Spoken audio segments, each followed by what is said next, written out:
تب ہوا یہ تھا کہ سلیمان علیہ السلام کو اللہ تعالیٰ نے جب تک زندہ رکھا رہے، پھر جب ان کی وفات کا اللہ تعالیٰ نے کیا تو پھر یہ ہوا کہ وہ بیٹھے ہوئے تھے اور ابھی وہ صرف دیکھ ہی رہے تھے کہ جنات کام کر رہے ہیں کہ نہیں کر رہے، دیکھ رہے تھے تو وفات ہو گئی، لیکن جنات کو کچھ پتہ نہیں چلا اور بڑا عرصہ گزرا تو کافی عرصے کے بعد وہ ہوا کہ کیڑے نے ان کی عصا جس کے ذریعے سے وہ پکڑ کے بیٹھے ہوئے تھے تو وہ جناب ٹوٹ گئی۔ اب عصا جب ان کی جو ڈنڈا تھا وہ ٹوٹا تو تب سلیمان علیہ السلام گرے تھے، تو تب جنات کو پتا چلا کہ بھئی یہ یار اب ہماری جان چھوٹ گئی، کہ وہ تو اتنے کام پہ لگا رہے تھے نا۔ تو یہ دیکھیں کہ ابھی بھی آپ کے پاس ابھی بھی ایویڈنس موجود ہے، اور بنی اسرائیل ہی کے اسکالرز اس پہ مزید ریسرچ اس وقت بھی کر رہے ہیں، تو آپ دیکھ سکتے ہیں۔ اس کے لیے خود انہوں نے بہت سے آرٹیکلز بھی لکھ دی ہیں اور بہت ساری بکس بھی لکھ دی ہیں اور پکچرز بھی ہیں کہ جو یہ یروشلم ہی اصل میں مین کیپٹل تھا سلیمان علیہ السلام کا، تو وہاں اور اس کے آس پاس کے علاقوں میں کیا کچھ ہے، اور اس کے لیے آپ ابھی بھی دیکھ سکتے ہیں کہ جیسے ان کے سلیمان علیہ السلام کے والد داؤد علیہ السلام کو کس طرح سے آئرن کی اللہ تعالیٰ نے ٹیکنالوجی کی تھی، تو اب اس کے ہاں آپ کو اس کے پورے فرنس بھی ابھی آپ کو وہاں پہ مل جائیں گے، اس کے پورے ایویڈنس کے طور پہ ہسٹوریکلی، کہ کس طرح سے وہ پگھلا کر پورے آئرن کو اس سے کیا کیا جیکٹس اور کیا کیا چیزیں بنا لیتے تھے۔ تو یہ اللہ تعالیٰ کی طرف سے ایک صرف عنایت تھی، اور اب رسول اللہ صلی اللہ علیہ وسلم کی قوم اپنی طرف سے انہوں نے جنات کی پوجا کر رہے تھے، انہیں کہا کہ ابھی ان کی کوئی حیثیت نہیں تھی جنات کی، کہ وہ تو سلیمان علیہ السلام فوت بھی ہو گئے تھے تب بھی جنات کو پتہ نہیں چلا تھا، اور وہ ان کی خدمت کرتے رہتے، تب جا کے جب پتہ چلا تو تب وہ نکل کے بھاگے تھے۔ تو اس کی ان کی یہی حیثیت ہے، اور کچھ نہیں کر سکتے جنات انسانوں پہ۔ تو یہ توہم پرستی بہرحال تھی ان میں، اللہ تعالیٰ نے اس کی کر دیا۔ اب اللہ تعالیٰ نے دوسری ہسٹوریکل ایویڈنس سبا کا کیا، جس کے نام پہ یہ صورت مشہور ہوئی ہے، اور یہ سبا کیا ہے؟ یمن۔ تو اللہ تعالیٰ نے ارشاد فرمایا قریش کے لوگوں، سبا یعنی یمن نے بھی وہی کیا ہے کہ جو آپ کر رہے ہیں، حالانکہ اہل سبا کے لیے ان کے رہنے کے علاقے ہی میں بہت بڑا ثبوت ہے۔ دائیں بائیں باغوں کے دو قطاریں، یہ سب زبان حال سے کہہ رہا تھا کہ اپنے رب کی عنایت پر رزق کھا لیجئے اور اس کی شکر گزار رہیے۔ زمین زرخیز اور شاداب اور رب بخشش فرمانے والا ہے۔ پھر بھی انہوں نے سرتابی کی تو بالآخر ہم نے ان پر ڈیم کا سیلاب بھیج دیا تھا، یہ 500 سی کا زمانہ بھیج دیا تھا، اور ان کے باغوں کو ان کے لیے دو ایسے باغوں میں بدل دیا جن پہ بد مزہ پھل، جھاؤ کے درخت اور بیری کے کچھ تھوڑی سی جھاڑیاں رہ گئی تھی، ایک جھاڑیاں بس یہی رہ گئی تھی۔ یہ ہم نے ان کے کفر کا بدلہ انہیں دیا، اور ایسا بدلہ ہم ناشکروں ہی کو دیا کرتے۔ اچھا، اب ہسٹری یمن کی کیا ہے کہ اس زمانے میں یہ ایگریکلچرل ایج تھی اور یہیں سے اکانومی چلتی تھی، اور عرب ممالک میں سب سے زرخیز ایریا یمن کا تھا، اور اس کے لیے یہ ہوا تھا اس زمانے میں بھی انسانوں نے ایک ڈیم بنایا ہوا تھا جس سے سد العرم معارب اسے کہتے ہیں، تو وہ ابھی بھی اویلیبل ہے، اس زمانے میں بنایا ہوا تھا، اور بنا کے ان کو اتنی اچھی اکانومی ان کی چل رہی تھی، باغ بہت خوبصورت تھے، سب چل رہے تھے اور چلتا تھا معاملہ۔ تو چلتے چلتے لیکن پھر انہوں نے شرک کیا۔ اچھا، صرف شرک ہی نہیں کیا تھا، ابھی ان کے یہاں رسول نہیں تھے، لیکن وہ حضرت سلیمان علیہ السلام ہی کے ذریعے ان کی ملکہ ایمان لے آئی تھیں اور وہیں پہ ان کے تھے، لیکن پھر یہ گمراہی میں آئے اور بہت غلط حرکتیں انہوں نے کرنی شروع کی تھیں۔ تو اللہ تعالیٰ نے بس ایک یہ اس دنیا میں ایک سزا، اچھا یہ سزا اس طرح کی نہیں کہ جیسے رسولوں کے زمانے میں ہوتی تھی، بلکہ ایک یہ بالکل ایسے جیسے آج کل بھی ہوتا ہے، کبھی سیلاب آ جاتا ہے، کبھی زلزلہ، اس طرح کا کیا تھا تاکہ یہ پھر درست ہو جائے اپنے آپ کو۔ تو یہ اب رسول اللہ صلی اللہ علیہ وسلم کی پیدائش 571 سی میں ہوئی ہے، تو آپ کی پیدائش سے 71 ایئرز پہلے ہی یہ واقعہ ہوا تھا کہ یمن سے یہ پورا ڈیم جو ہے ٹوٹ گیا تھا، ٹوٹا تھا، تو پھر ان کا پورا ایگریکلچر کا معاملہ تباہ ہو گیا تھا۔ تو پھر ہوا کیا کہ وہاں سے بہت سارے قبائل وہاں سے اس سیلاب سے نکل کے بھاگے، اور پھر یہ زرخیز زمین کم ہو گئی تھی تو نکلے۔ اچھا، اسی میں سے دو قبیلے تھے، ایک اوس اور خزرج، تو ان کو پھر جگہ ملی تھی یثرب میں، جو آج کل مدینہ منورہ ہے، یہیں پہ آ کے سیٹل ہوئے تھے۔ اور لیکن وہ آپس میں ہی جنگ کرتے رہے، لڑتے رہے، لیکن 100 سال گزرے۔ پھر اس کے بعد رسول اللہ صلی اللہ علیہ وسلم پر جب انہی کے سردار ایمان لے آئے تھے تو انہوں نے رسول اللہ صلی اللہ علیہ وسلم سے درخواست کی کہ آپ مدینہ منورہ، آپ یثرب تشریف لے آئیں تاکہ آپ یہ ہماری حکومت کو سنبھال سکیں۔ پھر اللہ تعالیٰ نے اجازت دی تو رسول اللہ صلی اللہ علیہ وسلم مدینہ آئے تھے اور اوس اور خزرج کی آپس کی جنگوں کو ختم کر دیا تھا۔ تو یہ وہ اس کا پھر فائنل رزلٹ یہ ہوا تھا۔ اچھا، آپ ابھی دیکھنا چاہیں تو یہ سد العرم معارب ڈیم ابھی بھی موجود ہے۔ ظاہر ہے اس کے بعد پھر اس کو کچھ ٹھیک بھی کیا مختلف ٹائموں میں وہاں کے یمن کے لوگوں نے، لیکن پریکٹیکلی یہ ہوا ہے کہ اب اس طرح سے شاندار قسم کی ایک ایگریکلچر اتنی نہیں رہی۔ اور پھر ہوا کیا کہ ابھی موجودہ زمانے میں یمن نے بھی یہی کیا کہ یہ سوویت یونین کے ساتھ تعلق رکھا، تو پھر رزلٹ اس کا کیا ہوا کہ پورا یمن عرب ممالک میں سب سے ہی زیادہ غریب ملک یہی ہے۔ ورنہ اسی کے ساتھ آپ دیکھ لیں سعودی عرب ہے، عمان ہے، پھر آپ کا یہ عرب امارات ہے، تو یہ کتنے اچھے امیر ملک ہیں، لیکن یمن غریب ہے۔ اور میں پریکٹیکلی سعودی عرب میں جب تھا تو میں ایک بار پھر میں گیا بالکل یمن کے بارڈر تک، تو اسپیشلی یہ ایک پورا ایریا بہت اچھا نجران کا ایریا، جس میں ایک قرآن مجید میں وہاں کے ایک واقعے کا ذکر تھا، تو اس کو دیکھنے کے لیے میں گیا تھا۔ تو وہ دیکھا، تو اب ہوا یہ کہ سعودی عرب کی پولیس نے ہمیں جانے دی، ہم فیملی کے ساتھ تھے، دیکھ لیا کچھ نہیں، واپسی پہ روکا۔ میں حیران، میں نے کہا کہ وہ فیملی کے ساتھ تو نہیں دیکھتے، تو ہمیں کیا؟ میں نے خیر اپنا اقامہ اور سب کچھ دکھانے لگا، کہتے نہیں جی آپ صرف اپنی گاڑی کی ڈگی صرف دکھا دیں۔ میں نے کہا ٹھیک ہے جناب، دکھا لی، کہتے ٹھیک ہے آپ جائیں۔ اچھا، وہ چلے گئے۔ پھر میں نے خود اسپیشل اپنے سعودی عرب کے کچھ کولیگ سے پوچھا بھی یہ کیا معاملہ تھا، کیوں انہوں نے پوچھا، تو انہوں نے بتایا کہ بھائی یمنی جو ہے نا وہ یہ کرتے ہیں کہ گاڑی کے اندر ڈگی کے اندر چھپ کے اور وہ سعودی عرب میں آ جاتے ہیں اور پھر آ کے بیچارے مزدوری وغیرہ کر لیتے ہیں۔ تو اب گورنمنٹ یہ چاہتی ہے کہ بھی وہ انلیگل طریقے سے نہ آئے، تو اسی لیے آپ کو بھی چیک کر رہے تھے اور کچھ نہیں تھا۔ تو دیکھیں جناب، یہ پھر رزلٹ تو یمن کا یہ ہوا۔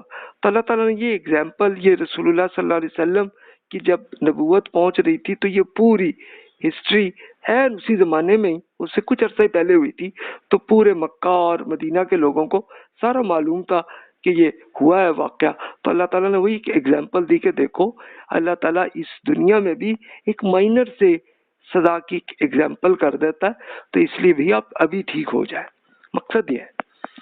پھر مزید ارشاد ہوا، ہم نے انہیں اور ان شہروں کے درمیان جہاں ہم نے برکتیں رکھی تھیں ایسے شہر آباد کیے جو سامنے راستے پر تھے، اور ان کے اندر ان کے لیے سفر کی منزلیں طے کر دی تھی، اور ان میں دن رات بے خوف و خطر سفر کر لیں، مگر انہوں نے جو رویہ اختیار کیا تو گویا زمان حال یہ کہہ دیا کہ رب ہماری منزلوں کو دور دور کر دے، اور اس طرح اپنی جانوں پر ظلم کیا تو ہم نے بالآخر انہیں کہانی بنا دیا اور انہیں بالکل تتر بتر کر ڈالا۔ یقیناً اس میں ہر اس شخص کے لیے ثبوت ہے جو صبر اور شکر کرنے والا ہو۔ اس میں کیا شبہ ہے کہ ان پر ابلیس نے اپنا گمان سچ کر دکھایا، چنانچہ وہ اسی کے راستے پر چلے سوائے قلیل گروہ کے جو اہل ایمان ہے۔ حقیقت یہ کہ ابلیس کو ان پر کوئی اختیار نہیں تھا، ہم نے یہ مہلت اسے دی تو صرف اس لیے کہ ہم ان لوگوں کو جو آخرت پر ایمان رکھتے ہیں ان لوگوں سے الگ واضح کر دیں اور اس کی طرف سے شک میں پڑے ہوئے ہیں، اور آپ کا رب ہر چیز پر کنٹرول کر رہا ہے۔ اب رسول اللہ صلی اللہ علیہ وسلم کا یہ پورا پیغام مکہ مکرمہ میں پہنچ رہا تھا، اور پھر وہیں سے یمن میں بھی اور پھر عرب علاقوں میں جہاں جہاں قبائل تھے اس میں یہی قرآن پاک پہنچ رہا تھا انہیں. تو اس میں اب ایک پورے سینیریو سے اللہ تعالیٰ نے بتایا کہ دیکھو یعنی اچھا یمن کے لیے سب سے بڑا ایڈوانٹیج ایک یہ بھی تھا کہ پورے اچھے اسٹیبلشڈ ممالک کے جیسے انڈیا، چائنا اور پھر افریقہ کے بھی بہت اچھے ڈیولپ تھے، ان سب کی بہت سی چیزیں سمندر کے ذریعے یمن میں آتی تھی اور پھر یمن سے ہی وہ پھر پورا سیل آؤٹ کرتے تھے پورے عرب میں.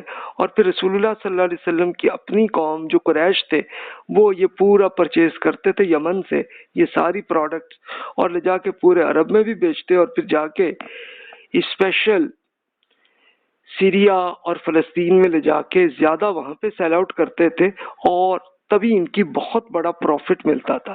اچھا پھر اس زمانے میں یہ بھی ہوتا تھا کہ یورپ کے بہت ساری پروڈکٹس آ کے وہاں سے یہ پرچیز کرتے تھے. مکہ کے جو قریش کے بزنس کے لوگ ہیں تو یہ پورا پرچیز کرتے تھے فلسطین سے اور پھر لے جا کے عرب میں بھی بیچ لیتے اور پھر باقی یمن میں لے جا کے سیل آؤٹ کر کے وہ ساری پروڈکٹس پھر انڈیا، چائنا، افریقہ ہر طرف چلی جاتی تھی. تو اس میں بیچ میں جو پروفٹ تھا وہ سارا رسول اللہ صلی اللہ علیہ وسلم کی آپ کی فیملی کے مین لوگ یہ کرتے تھے اور خود رسول اللہ صلی اللہ علیہ وسلم نبوت سے پہلے بھی آپ یہی بزنس کرتے ہوتے تھے. تو یہ بہت بڑا پروفٹ تھا. تو اب اور قبائل جو ہے وہ کیا کرتے تھے کہ بھی ان کے لیے کہ وہ سفر نہیں کر پاتے تھے اس لیے کہ کہیں جاتے تو دوسرے قبیلے ان کو پکڑ لیتے اور مارتے تھے، تو اس لیے وہ پھر رسول اللہ صلی اللہ علیہ وسلم کی قوم میں جا کے انویسٹمنٹ کرتے تھے. تو یہ اصل میں ان کو فائدہ تھا. تو اللہ تعالیٰ نے اب رسول اللہ صلی اللہ علیہ وسلم کی قوم پہ ہی یہ پورا فرمایا کہ بھی دیکھو اللہ تعالیٰ نے کتنا کرم کیا اور دیکھو اللہ نے ایگزامپل سے اس دنیا میں تھوڑا سا مائنر سے سزا بھی دی ہے تاکہ آپ شکر گزار بنے، لیکن آپ نہیں کر رہے اور ابلیس کے پیچھے ہی آپ پڑے ہوئے.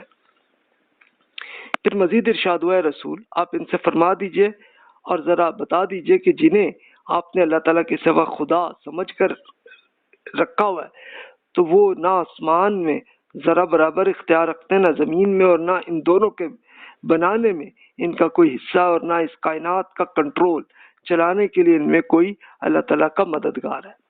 اس کے حضور کوئی سفارش کام نہیں آتی سوائے اس کے کہ خود اللہ تعالیٰ ہی کسی شخص کے لیے اس کی اجازت دے دے، یہاں تک کہ قیامت کے دن جب ان کے دلوں سے گھبراہٹ دور ہوگی تو آپ کی یہی فرض کیے ہوئے خدا ایک دوسرے سے پوچھیں گے کہ تمہارے رب نے کیا حکم فرمایا، وہ جواب دیں گے کہ جی حق ارشاد ہوا اور اعلیٰ مقام ہے، بڑی عظمت والا. ان سے پوچھ لیجئے کہ آپ کو زمین اور آسمانوں سے کوئی رزق پہنچاتا ہے؟ آپ فرما دیجئے کہ صرف اور صرف اللہ تعالیٰ ہی دے رہا ہے. اب ہم میں اور آپ میں کوئی ایک ہدایت پر ہے یا کھلی ہوئی گمراہی میں، اس کا فیصلہ اللہ تعالیٰ ہی کے سپرد ہے. ان سے فرما دیجئے کہ نہ ہمارے کسی جرم کا آپ سے کوئی پوچھا جائے گا اور نہ جو کچھ آپ کر رہے ہیں اس کے بارے میں ہم سے پوچھا جائے گا. تو اللہ تعالیٰ نے اب یہ بھی بتا دیا کہ بھی زندگی کا فائنل رزلٹ کیا ہونا ہے. اچھا لوگ یہی سمجھتے ہیں کہ یار ہم اپنے فلانے بزرگ جو ہیں ان کی ہم وہ کریں گے، ان کی پوجا کریں یا ان سے ہم مانگیں گے تو وہ ہماری سفارش کر دیں گے. تو اللہ تعالیٰ نے بتا دیا کسی کو کوئی سفارش نہیں ملنی. اور اللہ تعالیٰ نے جب اس انسان کو جس کو بھی اس کا اتنا گناہ نہیں ہے تو اس کو معاف کرنا ہے تو پھر اللہ تعالیٰ عزت کے طور پر اپنے انبیاء کرام علیہ السلام کو یہ کہے گا ہاں بھی چلیں اس کی طرف سے بھی آپ کہہ لیں، ورنہ اللہ تعالیٰ نے تو معاف کرنا ہی ہوتا ہے اس بندے کو تو اس کو کر دیتے ہیں، بس اتنی بات ہے. تو یہ پھر قرآن مجید میں اب یہ شفاعت یا سفارش یہ اللہ تعالیٰ نے خود قرآن مجید میں اس کی سینیریو بھی بتا دیا. اچھا اب عربوں نے تو یہ کر لیا تھا کہ یہ جنات اور فرشتوں کی پوجا کر رہے تھے، تو اللہ تعالیٰ نے یہ بتا دیا وہ محض اللہ کی مخلوق ہے اور کوئی حیثیت نہیں ہے. اور اسی طرح جو نیک انسان جو گزرے انبیاء کرام علیہ السلام وہ بھی اللہ کے بندے ہیں اور کچھ نہیں. تو یہ اللہ تعالیٰ نے بڑا کلیئر پورا سینیریو بھی انسانوں کو بتا دیا. اور قرآن مجید میں پھر اللہ تعالیٰ نے اس وجہ سے اس کو ابھی چھوڑ دیا سامنے تاکہ قیامت تک کے انسانوں تک یہ اللہ تعالیٰ کا پورا کلیئر ایویڈنس بھی مل جائے، ہسٹوریکل ایویڈنس بھی مل جائے، اور پھر لاجیکلی سائنٹیفکلی ایویڈنس بھی انسان کو مل جائے. تو مقصد یہی ہے اس زندگی کا. پھر مزید ارشاد فرما دیجئے کہ ہمارا رب ہم سب کو ایک دن اپنی عدالت کے لیے جمع کرے گا، پھر ہمارے درمیان بالکل انصاف کے مطابق فیصلہ فرما دے گا. وہی بہت بڑا فیصلہ کرنے والا اور ہر چیز کا علم رکھنے والا ہے. ان سے فرما دیجئے کہ ذرا مجھے دکھا دیجئے تو صحیح جنہیں آپ نے شریک بنا کر اللہ تعالیٰ سے ملا رکھا ہے. ہرگز نہیں، بلکہ وہی اللہ زبردست اور وزڈم کا مالک ہے. یہ نہیں سنتے تو ہم دوسروں کو مخاطب بنا لیں گے. رسول، ہم نے آپ کو جو بھیجا ہے تو تمام انسانوں کے لیے بشارت دینے اور وارننگ کرنے والا بنا کر بھیجا ہے، لیکن لوگوں پر افسوس ہے کہ اکثر لوگ جانتے نہیں. کہتے ہیں کہ جی اگر آپ لوگ سچے ہیں تو اس دنیا میں عذاب کا یہ وعدہ کب پورا ہوگا کہ جس کی یہ دھمکی سنا رہے ہیں آپ؟ تو انہیں بتا دیجئے کہ آپ کے لیے ایک ایسے دن کا ٹائم طے شدہ ہے جس سے نہ ایک سیکنڈ پیچھے ہٹا سکیں گے نہ آگے بڑھا سکیں گے. اب رسول اللہ صلی اللہ علیہ وسلم کے زمانے میں اللہ تعالیٰ نے اسی دنیا میں جزا اور سزا کو پریکٹیکلی کر کے دکھانا تھا، اور یہی قرآن میں تفصیل سے بتایا گیا انہیں. تو وہ اب رسول اللہ صلی اللہ علیہ وسلم کا یہی مذاق کرنے لگے کہ جی وہ پھر اب عذاب لائیں، آتا کیوں نہیں ہے. تو اللہ تعالیٰ نے بتایا کہ بھی ایک ٹائم اس کے لیے اللہ تعالیٰ نے طے کی ہوئی ہے، اس لیے کہ اللہ تعالیٰ یہی چاہتا ہے کہ جس میں بھی کچھ ایمان کی رمق ہے تو وہ ایمان لے آئے، پھر سزا دیں گے. تو اللہ تعالیٰ نے رسول اللہ صلی اللہ علیہ وسلم کی نبوت کے ٹائم 609 میں ہوا، تو 624 سی میں پھر یہ پہلے عذاب کی پہلی قسط آئی کہ ان کے لیڈر مارے گا. پھر اس کے بعد جو باقی بچے تو اس میں سے بھی جو بہت ابھی اللہ کے دشمن ہی رہے ان کو بھی مارتے چلے گئے، اور پھر اس کے بعد پھر بھی مکہ کی میجورٹی ایمان لے آئی، اور پھر دیگر قبائل کی میجورٹی وہ بھی سب کے سب ہی ایمان لے آئے تھے. اور جو دل میں منکر تھے لیکن بظاہر ایمان لا چکے تھے تو رسول اللہ صلی اللہ علیہ وسلم کی وفات کے بعد انہوں نے یہ سرکشی شروع کی تھی. تو پھر اللہ تعالیٰ کے ذریعے سزا پھر ان کے ذریعے آئی کہ ابو بکر صدیق رضی اللہ عنہ نے ایک ایکشن لیا، اور پھر ان کے منکرین کو بھی یہیں پہ بھی اس زندگی کے انجوائمنٹ جو تھی وہ سب ختم ہو گئی اور وہ مارے گئے. تو یہی ہوتا تھا، یعنی زندگی کا تو بس سزا کیا ہوتی ہے، یہی ہوتی ہے نا کہ بندہ بس وہ مر جائے اور جو بینیفٹ جو اس زندگی میں انجوائے کرنا چاہتا تو وہ نکل جاتی ہے، اور کیا ہوتا ہے. لیکن آخرت میں تو موت بھی نہیں آئے گی اور پھر سزا ہی ہوگی ان کے لیے. پھر مزید ارشاد ہوا، یہ منکرین کہتے ہیں کہ ہم نے اس قرآن میں کبھی نہ مانیں گے اور نہ ان رسول کو جن کے یہ آگے خبر دے رہے ہیں، اور اگر آپ دیکھ لیتے تو جب یہ ظالم اپنے رب کے حضور کھڑے ہوں گے تو اس طرح کہ ان میں ایک دوسرے پر بات ڈال رہا ہوگا، پھر آپ دیکھ لیتے کہ یہ کس انجام کو پہنچے. جو کمزور افراد دبا کر رکھے گئے تھے اس وقت وہ اپنے تکبر کرنے والے لیڈر سے کہیں گے اگر تم لوگ نہ ہوتے تو رسول کی دعوت کے بعد حق اس قدر واضح ہو گیا ہوتا کہ ہم ایمان لے آتے ہوتے. اس کے جواب میں ان کے لیڈرز جو تکبر کرنے والے لیڈرز ہیں جو ان مخلص کمزور لوگوں کو دبا رہے تھے تب کہیں گے کیا ہم نے تمہیں ہدایت سے روکا تھا اس کے بعد کہ وہ تمہارے پاس آ گئی تھی؟ ہرگز نہیں، بلکہ تم خود ہی مجرم ہو. تب ظاہر ہے کہ یہ مختلف قبائل کے لیڈرز اپنے بندوں کو اسی طرح کنٹرول کر رہے تھے تاکہ وہ ایمان نہ لائیں. اب یہ اللہ تعالیٰ نے یہ پیغام ان کو کیا تو اب بہت سارے کمزور لوگ ان کے اندر ایمان آ گیا تھا، لیکن ظاہر ہے کہ وہ پورا کچھ نے تو اعلان بھی کیا، ان کو اس دنیا میں ان کے لیڈرز نے ان کو مارا پیٹا بھی، قتل بھی کیا، لیکن کئیوں نے وہ نہیں کیا تھا. لیکن پھر جیسے جیسے ان کو یہ موقع ملتا تو پھر رسول اللہ صلی اللہ علیہ وسلم کو حکومت مل گئی تھی تو آپ نے کہ پورے قبائل میں اعلان کر دیا تھا کہ بھی جو ایمان لے آئیں تو آپ یہاں سے چھوڑ کے مدینہ منورہ میں آپ آ جائیں، آپ کو سیٹل کر لیں گے. تو اس لیے مختلف قبائل کے صحابہ جو ایمان لائے تو وہ پھر آ گئے تھے اور وہ ٹریننگ کرتے رہے. پھر جب ان کے قبیلے ایمان لے آئے تو تب وہ جا کے انہوں نے اپنے اپنے قبیلے کی جا کے ٹریننگ انہوں نے کی.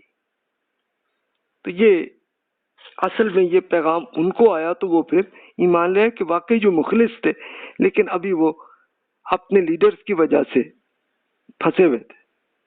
تو اللہ تعالیٰ نے وہ بھی حل ان کا کر دیا. پھر ارشاد ہوا کمزور افراد ان تکبر کرنے والے لیڈرز کو جواب دیں گے کہ بلکہ تمہارے دن رات کی سازشیں تھیں کہ جو یہاں تک لے آئیں جبکہ تم ہمیں سمجھاتے تھے کہ ہم اللہ تعالیٰ سے کفر کریں اور اس کے شریک مان لیں. پھر جب عذاب کو اپنی آنکھوں سے دیکھ لیں گے تو دلوں میں پچھتائیں گے مگر اس وقت پچھتانے سے کیا حاصل. ہم ان منکروں کے گلوں میں توق ڈال دیں گے یہ وہی بدلہ پائیں گے جو کرتے رہے تھے. یہ کوئی نئی بات نہیں ہے رسول. ہم نے جس شہر میں بھی کوئی وارننگ کرنے والا بھیجا ہے تو اس کے امیر لیڈرز نے بھی یہی کہا کہ جو آپ دے کر بھیجے گئے ہیں ہم اسے نہیں مانیں گے اور کہا کہ ہم مال و اولاد میں آپ سے بڑھ کے ہیں تو ہم پر کوئی عذاب نہیں آئے گا. تو آپ ان سے فرما دیجئے کہ حقیقت یہ ہے کہ میرا رب ہی جس کے لیے چاہتا ہے رزق کشادہ کر دیتا ہے اور جس کے لیے چاہتا ہے تنگ کر دیتا ہے مگر اکثر لوگ جانتے نہیں ہیں. تو یہ کمزور لوگ جو ہیں جو پھر بھی ایمان نہیں لائے تو پھر ان کو آخرت میں بھی ہونا ہے اور اس دنیا میں پھر سزا بھی ان کو انہوں نے پریکٹیکلی اپنے سامنے دیکھ بھی لی تھی کہ ان کے وہی لیڈرز جو یہ تکبر کر رہے تھے تو وہی کس طرح سے مارے گئے. تو یہ ان کے لیے تو پھر بھی ایمان نہ لائے تو ان کو تو بہت سزا ہونی ہے. لیکن رسول اللہ صلی اللہ علیہ وسلم کے زمانے کی جو میجورٹی ہے وہ تو ایمان لے آئے تھے. پھر مزید ارشاد ہوا اللہ تعالیٰ کے بندو آپ کا فنڈ اور آپ کی اولاد وہ چیز نہیں ہے کہ جو آپ کو ہمارے قریب بنا دیں. البتہ جو ایمان لائے اور انہوں نے نیک عمل کیے وہی لوگ ہیں کہ جن کے لیے ان کے عمل کا کئی گنا اجر ہے جو بالکنی میں اطمینان سے بیٹھے ہوں گے اور جو نیچا دکھانے کے لیے ہماری آیات کے جھٹلانے میں سرگرم ہے وہ پکڑے ہوئے عذاب ہی میں داخل کیا جائیں گے. آپ فرما دیجئے کہ میرا رب ہی ہے کہ جو اپنے بندوں میں سے جس کے لیے چاہتا ہے رزق پھیلا دیتا ہے اور جس کے لیے چاہتا ہے تنگ کر دیتا ہے. اس کی راہ میں جو چیز بھی آپ اللہ تعالیٰ کی راہ میں لوگوں کی خدمت کے لیے خرچ کریں گے تو وہ اس کا بدلہ دے گا اور وہ بہترین رزق دینے والا ہے. اس دن کو یاد رکھیے کہ جس دن وہ سب کو اکٹھا کرے گا پھر فرشتوں سے پوچھے گا کیا یہ لوگ تمہاری پوجا کرتے رہے تھے. تب وہ فرشتوں کو بھی اور اس طرح انبیاء کرام علیہ السلام کی پوجا بھی لوگ کرنے لگے تھے تو ان کو بھی اللہ تعالیٰ آخرت میں کرے گا.